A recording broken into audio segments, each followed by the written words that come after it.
vamos a hablar un rato acerca de ladrones y bandidos mitológicos. Bien. Que son los peores. En los mitos griegos aparecen personajes marginales, podríamos decir, y también otros que solo por ambición han robado y han maltratado a dioses y héroes. Así que vamos a hacer un pequeño catálogo. Comencemos por Celeo. Era un cretense con 3 compañeros llamados Layo, Cerbero y Egolio, y trataron de robar la miel de la gruta sagrada donde allá en el monte Ida Rea había dado a luz a Zeus. Esta caverna, usted sabe, estaba prohibida a los dioses y a los mortales. Cada año se veía brillar en su interior un fuego misterioso, justo el día del aniversario del nacimiento de Zeus.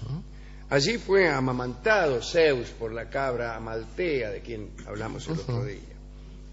Bueno, estos tipos, Celeo, Layo, Cerbero y Egolio, tuvieron la idea de entrar a afanar. Y claro, habrán dicho, no entra nadie, Claro. no hay nadie. Entonces se revistieron con planchas de bronce para protegerse de unas abejas que eran las que en otro tiempo habían suministrado la miel con la que se había nutrido Zeus. Llegaron hasta el mismo lugar donde estaba la cuna del dios, y en ese momento las láminas de bronce se desprendieron solas de sus cuerpos y comenzaron a retumbar los truenos de Zeus. Celeo y sus compañeros temblaban de miedo y pensaron que inmediatamente serían fulminados. Sin embargo, eso no sucedió. Muy bien. Los destinos lo impidieron, objetando que no estaba permitido matar a nadie en un lugar sagrado. Tierra sagrada. Zeus escuchó a los destinos, pero quiso que los ladrones sorprendidos fueran castigados. Entonces los transformó en aves. Layo fue convertido en tordo. Mira vos. Celeo en corneja, Egolio en quebrantahuesos y Cerbero en una especie no identificada que en griego llevaba su mismo nombre, Cerbero. Entonces el Cerbero, por haber salido de la gruta sagrada, fueron considerados aves de buen augurio. Claro. Está bien. Recuerda en este momento el episodio de Tántalo, que también quiso robar a los dioses. Esto no sabía muy bien lo que iban a afanar, pero Tántalo sí. Tántalo les robó, se había hecho amigo de los dioses, amiguete, y se sentaba a la mesa de los dioses. ¿Qué se sirve en la mesa de los dioses? Néctar y ambrosía. Claro. Se escabia néctar y se morfa ambrosía. Una especie de aguamiel por un lado y una torta de queso por el otro. Pero tienen la virtud, esos manjares y esa bebida, de mantenerte siempre joven. Se afanó Tántalo, el néctar y la ambrosía, y después los convidó a sus propios amigos. Esto fue descubierto por los dioses, que los mandaron famosamente al infierno. Pero no forma parte de nuestro catálogo de hoy. Tántalo no. Otro ladrón muy astuto fue Caco. Caco. ¿Qué hacía? Que era un héroe romano que vivía en una gruta del Aventino. Cierta vez, Heracles regresaba de su expedición al occidente mediterráneo, conduciendo los bueyes que había sustraído a Geriones. Estaba cansado Heracles y dejó pasar a las reses y se durmió a orillas del Tíber. El Tíber, tras Tébere. En ese momento apareció Caco y le afanó 4 vacas y 4 bueyes y las ocultó en su caverna. Un detalle: a fin de no dejar huellas, arrastró a los animales por la cola, obligándolos a caminar hacia atrás, con lo cual las pisadas parecían dirigirse en sentido contrario a la gruta. Claro, bueno, es abigeato igual. Sí. Cuando Heracles se despertó, se dio cuenta del robo y se puso inmediatamente en busca de los animales de su propiedad. Estuvo a punto de ser engañado por el ardid de Caco, me refiero a las pisadas invertidas, pero en un momento los animales se pusieron a mugir dentro de la gruta. Ya se sabe cómo son los animales, que mugen en cualquier parte y arruinan toda una construcción de mentiras. Heracles descubrió entonces el lugar y desafió a Caco a luchar. Pero Caco se encerró en su caverna, amontonó cientos de piedras en la puerta y desde dentro respondía a las acometidas de Heracles. Este arrancó de cuajo las peñas que formaban parte del techo de la cueva. Es decir, le sacó el techo a la cueva y mató a Caco sin dilación. ¿Qué tal? Un ladrón famoso fue Hermes. Nada menos que un dios. Un hijo de Zeus. Sí, sí. Cuando nació Hermes, en el monte Silene, su mamá Maia, que se había unido a Zeus, lo dejó envuelto en pañales sobre unos arbustos. Eran muy dioses, pero de lo más roñosos y descuidados. Tan pronto Maia se distrajo, Hermes había nacido ese día, se escapó y fue en busca de aventuras. Llegó a Pieria, donde Apolo, otro de los dioses, guardaba su rebaño y se afanó todo el rebaño. Y se fue cuatrero el día mismo de su nacimiento. Temiendo que descubrieran sus huellas, que era el temor de todos, al menos de todos los que forman parte de este catálogo. No había ADN en esa época, sí. Claro. Temiendo que lo descubrieran, ató a las patas de los animales unas hierbas que al arrastrarlas borraban todo rastro. Entonces Apolo, desesperado, buscó por todas partes, pero la treta de Hermes había funcionado a la perfección. Al final, Apolo se vio obligado a ofrecer una recompensa por la captura del ladrón. Y aparecieron Sileno y sus sátiros, ansiosos por obtener el premio, y empezaron a caminar en distintas direcciones para ver qué pasaba. Poco después, un grupo de ellos oyó el sonido de una música.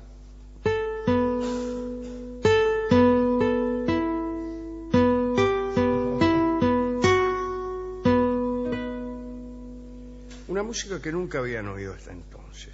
Salía de una gruta. Una ninfa llamada Silene les dijo que un niño de extraordinario talento había nacido allí y que ella lo estaba cuidando.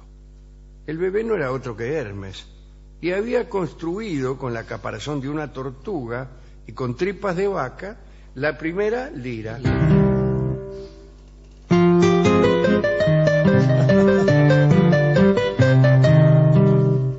Muy lindo. Parece guitarra mía.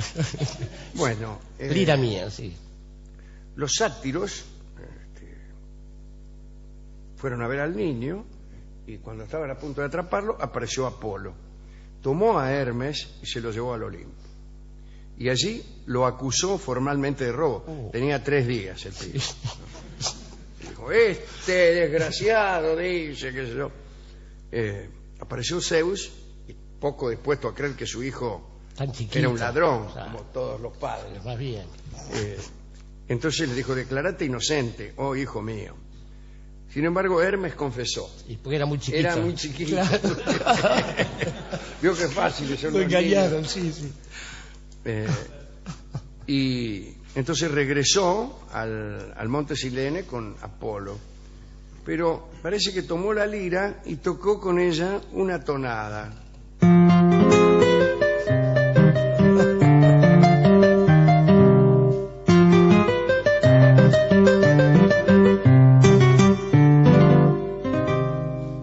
Tuya.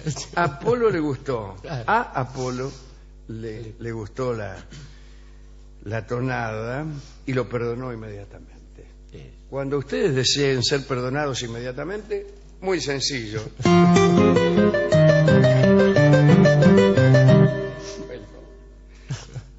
Un detalle. Tan complacido estaba Apolo que le pidió a Hermes cambiarle su lira por todo el ganado. Quédate con el ganado Ahí está. y dame la lira. Y eso fue lo que se hizo. Desde entonces Apolo Anda con se su- convirtió claro. en el mejor tañedor de lira. Ajá. Y un detalle, otro.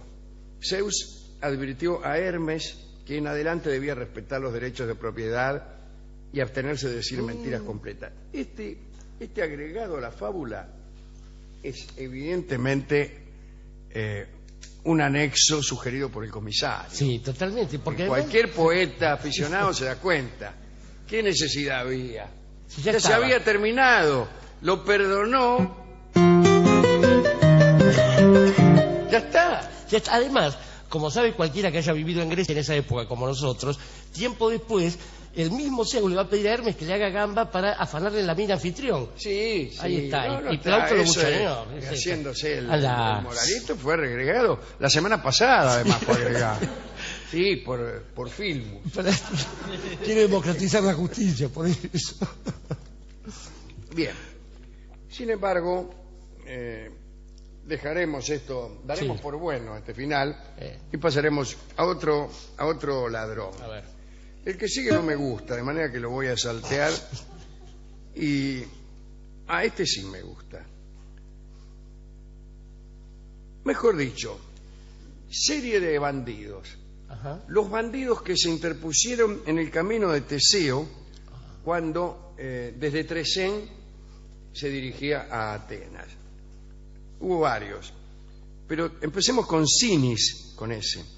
Era hijo de Posidón y era un gigante dotado de una fuerza extraordinaria.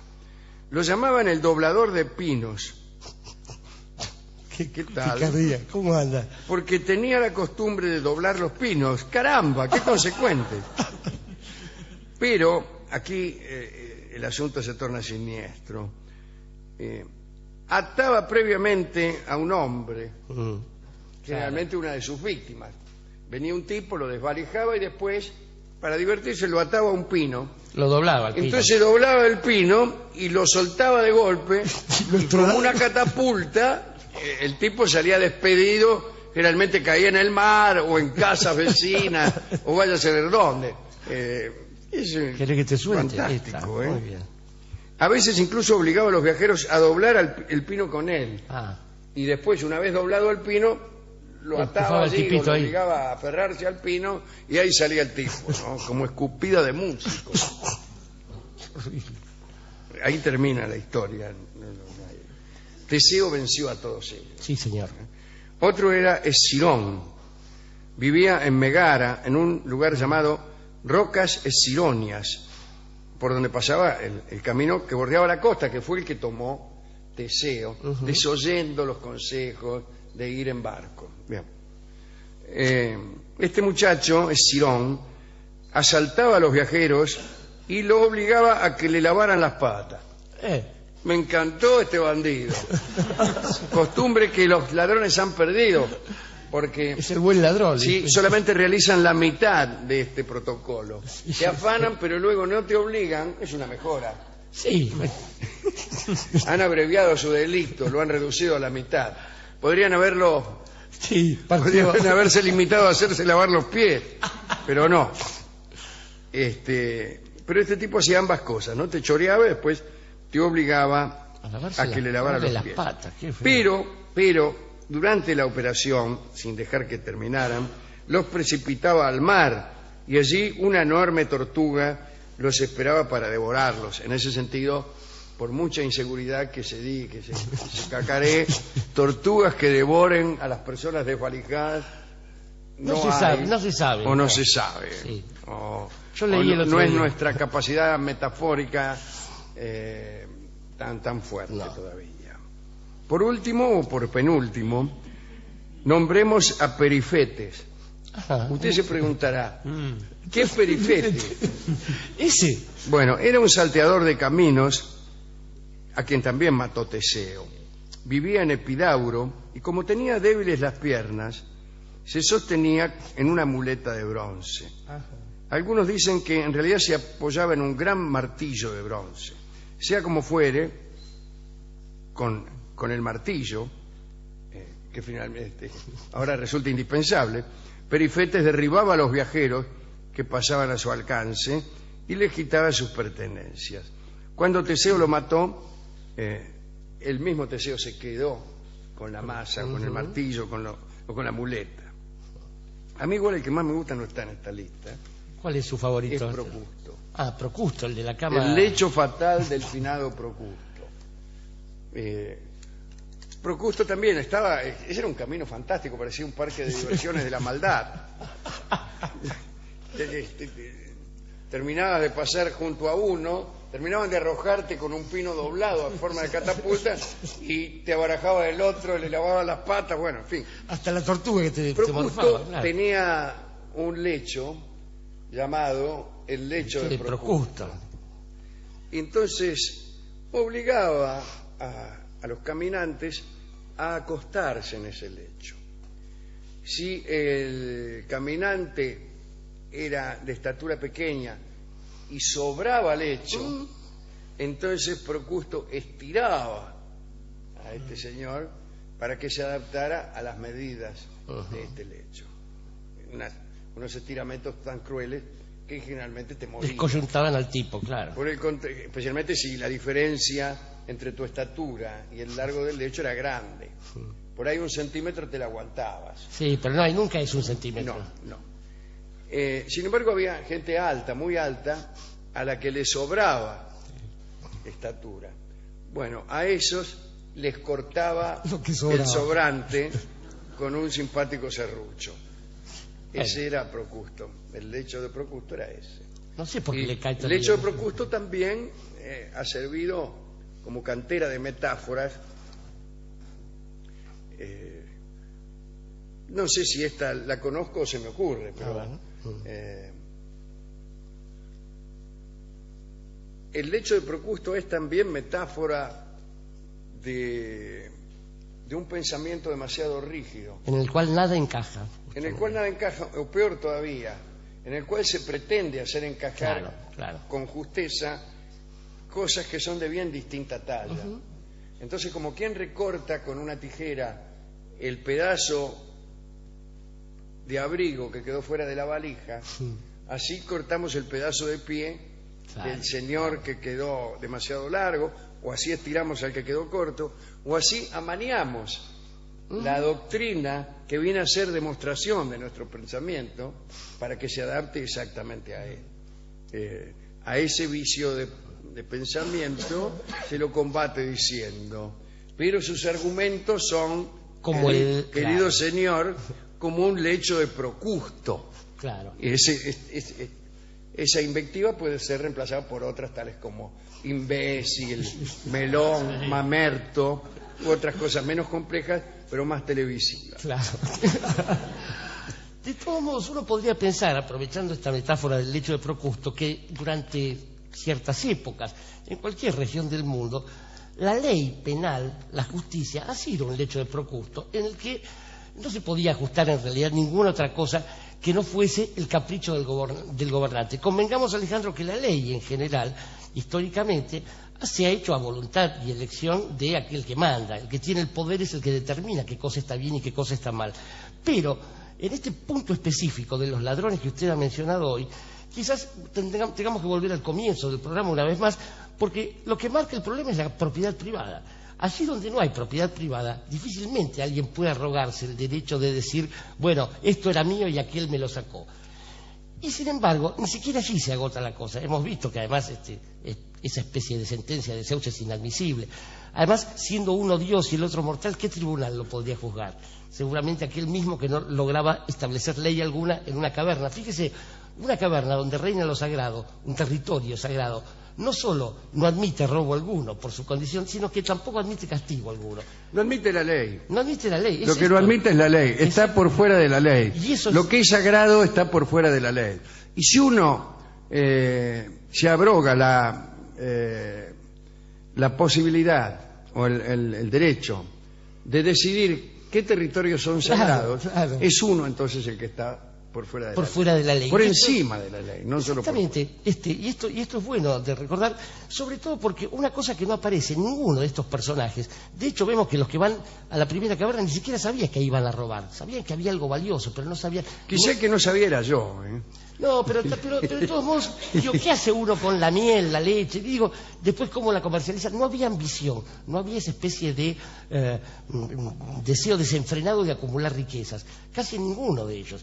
Y por otra parte, los castigos también eran desmesurados. Pero ahí hemos aprendido con la evolución de Occidente o de la humanidad, si esto es evolución, que ese grado de robo, aquel donde la ambición es lo que más, motiva el latrocinio, no solo no es delito, sino además no hay castigo alguno para aquel que tiene mucho y ambiciona más. Y en nombre de las leyes del mercado, por ejemplo, se permite depredar a diestra y siniestra. Para ese tipo de robo no hay ninguna ley que pueda establecerse, porque una vez más hemos aprendido que aquel que tiene dinero difícilmente funciona ante la ley igual que el que es pobre. Y para colmo de males, ya que seguimos avanzando, hay otro tipo de robos en los que uno ni siquiera puede denunciar. ¿Qué pasa con quien le roba a uno la ilusión? Con quien le roba a uno la alegría de estar al lado de uno y se las toma, por ejemplo. O quien le roba a uno, no sé, el final de un chiste en un escenario. O ese tipo. Debería haber un tribunal... Un tribunal que juzgar esas cosas. Con castigos igualmente alegóricos. Sí. Exactamente. Porque si hubiera una justicia permanente, sabríamos que todos los relatos del tipo que delinque tendría que hacerlos simple, lisa y llanamente desde la cana. Y desde la cana se llama la obra musical que escucharemos ahora en la voz de Edmundo Rivero.